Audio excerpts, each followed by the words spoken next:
Brothers and sisters, I'm very, very happy to be here today. My brother is your MP. He has made you his family. And I feel like I'm also here amidst my family members. Ellavarku mente namaskaram. You are the pride of India. You celebrate Vishu, Onam, Eid, Christmas, Easter. All the religious groups live in harmony. You are an example for the whole nation to see. You are the children of Narayan Guruji, who taught us all the way of truth, who brought the idea of equality amongst you. The idea that no matter how poor you are, how rich you are, no matter whether you are a farmer somewhere in a village, whether you are the Prime Minister of India, as human beings you are all equal.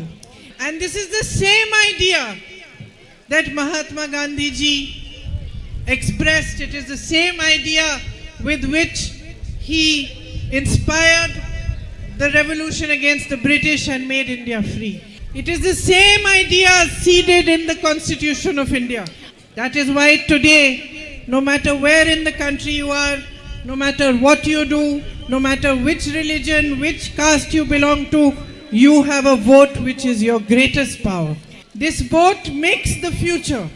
It makes your country strong. It makes you choose for the next 5 years who is going to be in government, how that government is going to work, and what your future is going to look like. So it's very, very important for you to understand, especially today, under the circumstances and the way things are in our country, that this vote of yours is not just for you, not just for your family, not just for Wayanad, but it is a vote that is going to protect the democracy of this country and the constitution for which all these great people gave their lives and fought. So I want to tell you a little bit about what is going on in our country today. I'm sure you watch TV, you listen to the media, but unfortunately, most of the media is captured by the BJP, by the forces that support the BJP. So often they don't show you the truth. But if you look carefully, the truth is everywhere. The truth is in the daily struggles of your life, in how prices are rising exponentially, whether it's the price of petrol, diesel, oil, anything you use in farming, anything that you go and buy from the shops, those prices are rising exponentially. The truth is in the figures, the rise in the unemployment rate, which has multiplied in the last 10 years. The truth is in the fact that our savings have reduced, the household savings have reduced. The truth is in the fact that the growth rate is nowhere near what it was during Manmohan Singh ji's time. In fact, if you look carefully and you listen to the Prime Minister's speeches and to the speeches of other politicians in the BJP, you find that the truth is reflected in the fact that they will not speak about your problems. They will not speak about development. They will not speak about real issues. Every single day they pull out some new issue which is unrelated to your life, which is unrelated to your progress, which is unrelated to rising prices, rising unemployment, and they make the whole media talk about those irrelevant issues and try to make the election about them as well. The truth is that in the last 10 years, they have done all they could to destroy every institution that protects the rights of the public in this country. Anybody who fights for you, anybody who speaks out against them, anybody who speaks out for you is harassed, intimidated, and brought to their knees. Today, we are changing the constitution. It is the constitution which protects your rights. It is the constitution that sees each one of you as equal. It is the constitution that gives you your right to vote, your right to reservations, and every right that makes you strong. And their leader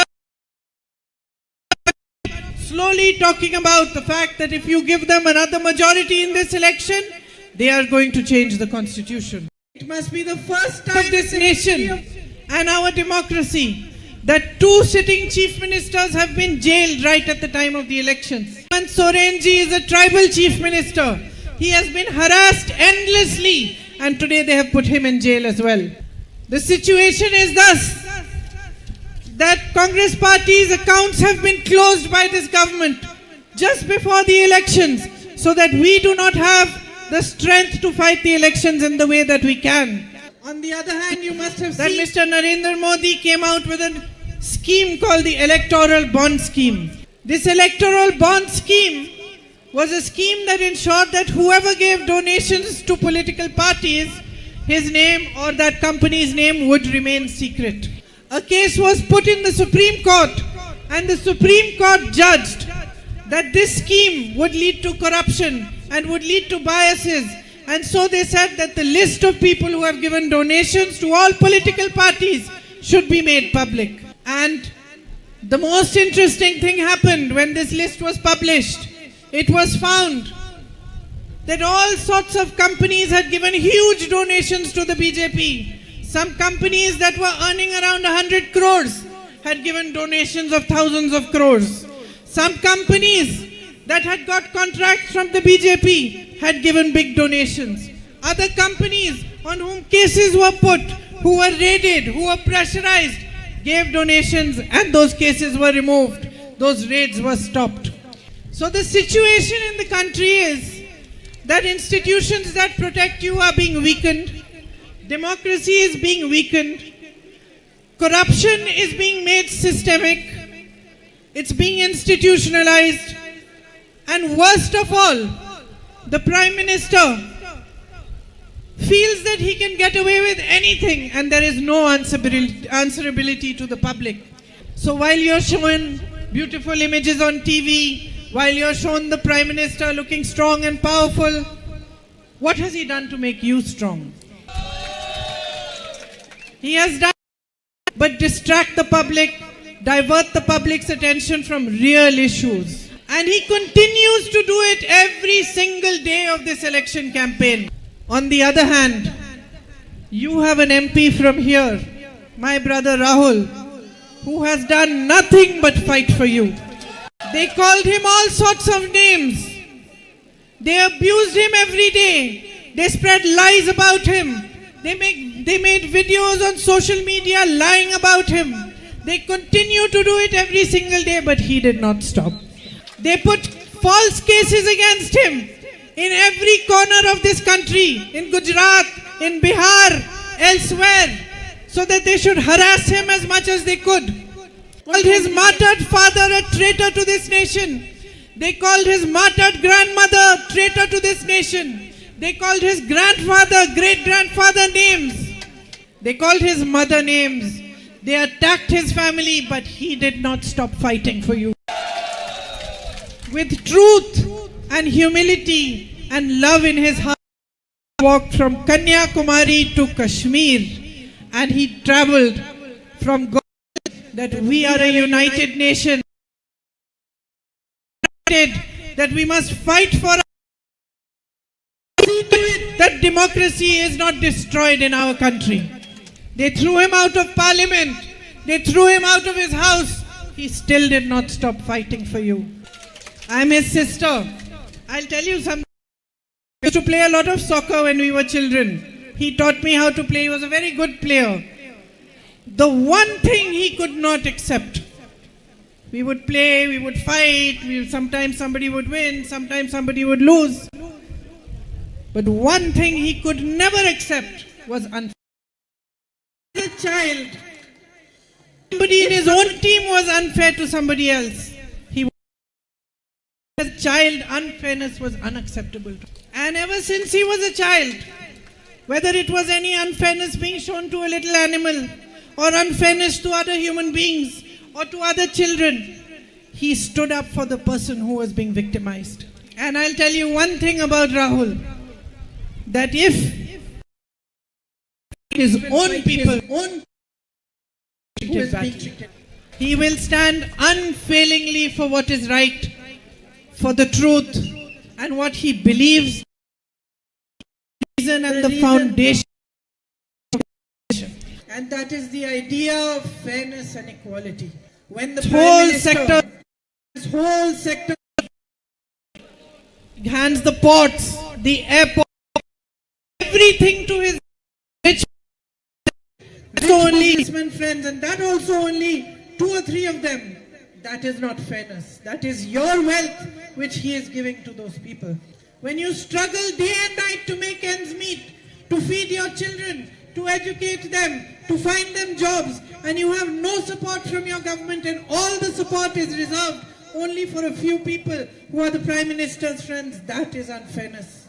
When elected governments are brought down by bribing MLAs, by giving them hundreds of crores, when the public has elected them, that is unfairness. When a young boy like Siddharth is tortured and ragged until he passes away, and when there are rooms reserved in universities specially to torture children who go there to study and make a future, and no action is taken against them, that is unfairness. When women are molested or paraded in the way that one lady was paraded in Manipur, or when women are raped like in Hathras and Unnao, and the government protects the rapist, protects the molesters, or turns its face away, that is unfairness. It is unfairness, and it is unacceptable in a democracy. You look at Kerala itself, look at the government that is running here. It is fully colluding with the BJP. The only person they attack is Rahul Gandhi. BJP politicians are caught with crores in their car. No action is taken against them. And please be very alert and notice this, that the Kerala Chief Minister's name has come up in many scams.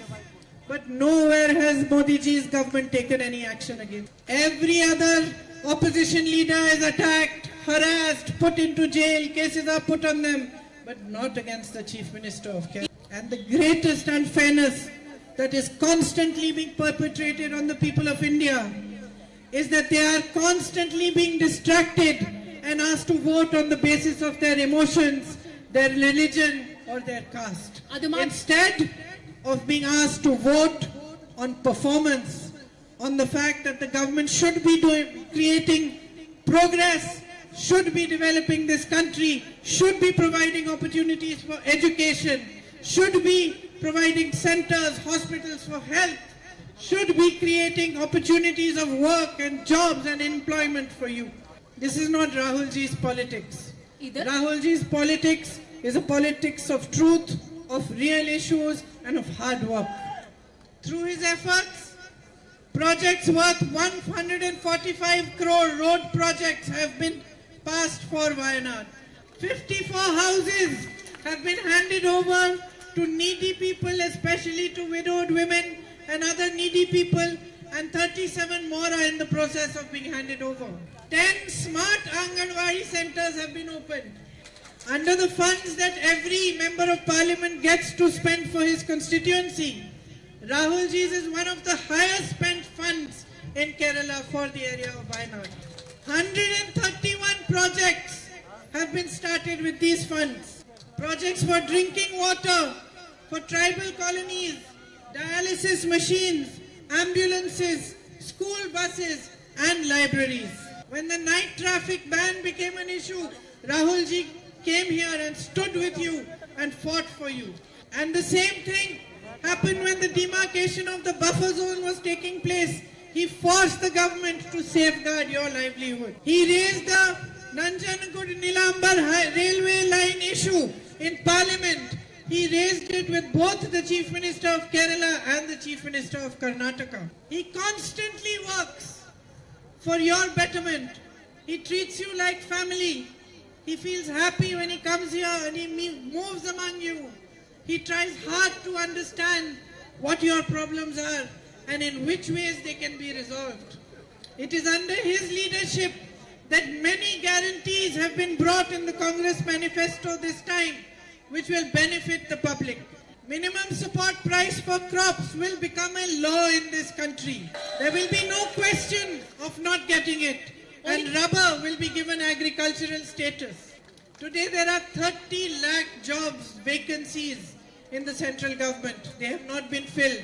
Today 1 in 3 unemployed youth there are in Kerala, the highest in the country. You are most educated and yet you have the highest rate of unemployment. The Congress party guarantees that it will fill all these vacancies, provide these 30 lakh jobs to young people. In addition, it will come out with an apprenticeship program. So if you are young and you have finished your studies, you will get an apprenticeship that will pay you at least 1 lakh rupees per annum until you find a proper job. Just like 100 days of work was guaranteed in the villages through the Manrega program, there will be an urban guarantee where in the urban areas also jobs will be guaranteed to that extent. 100 days of work will be guaranteed to everyone as a right. Wherever there is a larger tribal population, all those areas will be declared as tribal areas. Forest land claims will be cleared within 1 year and there will be a special sub-plan for SCs and STs and a special budget. In every poor family, the eldest woman will get 1 lakh rupees per year so that she can have some savings. And a health insurance for each and every citizen up to 25 lakh rupees, where you will be able to get health services for free with that insurance, will be put into place for the whole country. There will be waivers on education loans and a 5,000 crore rupees startup fund will be created for all young people who want to start small industries of their own, small little companies of their own, or do a business of their own. They will get money from this fund. These and many others which are in the Congress manifesto are real solutions for your very real issues. So in this election, here in Wayanad especially, I ask you to awaken towards your responsibility. You have a great responsibility towards this nation. When you elect Rahul Gandhi as your MP, you stand for everything that is truthful, everything that is honest, everything that is right in our politics. When you vote for Rahul Gandhi, you stand against the unjustness of handing over all the wealth of this nation to 2 or 3 people, and you stand for the idea that the wealth of the nation belongs to the public and it should be put back in the hands of the public. When you vote for Rahul Gandhi, you stand for justice, you stand for democracy, you stand for the strengthening of our institutions, and you stand first and foremost for yourselves. So I urge you to support him, to stand shoulder to shoulder with him in this great fight for the democracy of our nation.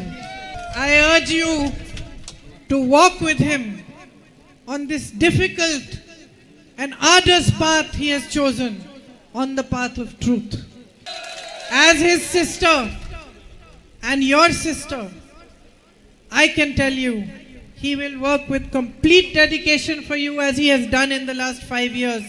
He will work day and night to resolve your issues, and he will always be by your side, no matter what difficulties you go through. You have listened to my words very carefully. I hope that you will remember them on the day that you go for polling. I hope that you will all go out and cast your vote, and you will make sure that your single vote counts in the protection and the building of this nation. Because we all love our country. We love its land, this land, the oceans, the rivers, the jungles. We love each other as one people, as one family. And it is time today for each one of us who cares for this country, who loves this country with all our hearts, to stand up for what is right, to look beyond ourselves, to look at the future of India and know that our one vote can either save it or let it go further down on a path of destruction that it is being led by Mr. Narendra Modi. So thank you very much for listening to me. My love and good wishes are always with you. And thank you for supporting my brother through such difficult times for him, and for recognizing the truth and recognizing an honest man when he came before you. Thank you.